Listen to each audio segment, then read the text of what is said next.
Let's begin our study of collocations by learning some common expressions about the family. Your parents and siblings, brothers and sisters, are your immediate family, and your extended family includes all your relatives, uncles, cousins, great-aunts, etc. You can use a family tree to diagram the relationships among your family members. A person who is related to you by a long series of connections can be called a distant relative. If you're lucky, you have a loving family or a close-knit family. These expressions refer to a family that has good relationships, where everyone loves each other and helps each other. If you were raised in a loving family, then you probably had a carefree childhood. That means you had nothing to worry about when you were young. On the other hand, a family in which the relationships are bad or unhealthy can be called a dysfunctional family. If the children experience abuse, poverty, or problems with the law, we can say they had a troubled childhood. Perhaps the parents went through a bitter divorce. That means a separation in which there were bad, angry feelings between the husband and wife.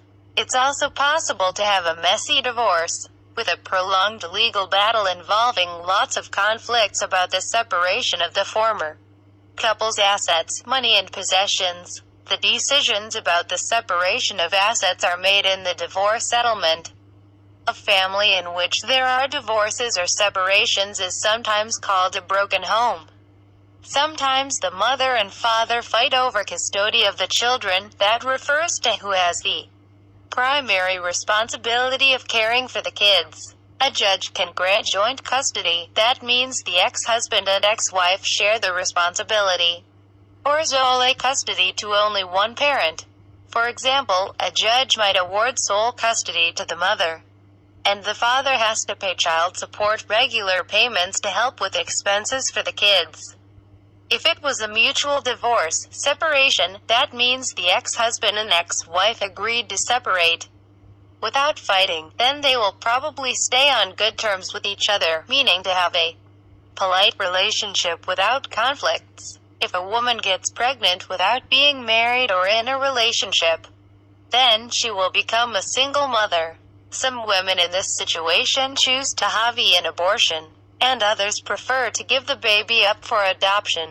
The time when the baby is planned to arrive is called the due date. You can also say the baby is due in mid-October. For example, after the woman has the baby or gives birth to the baby is given to the adoptive parents, who will raise the child or bring up the child as if it was their own. Sometimes, when the adopted child is older, he or she tries to find their birth mother, biological mother.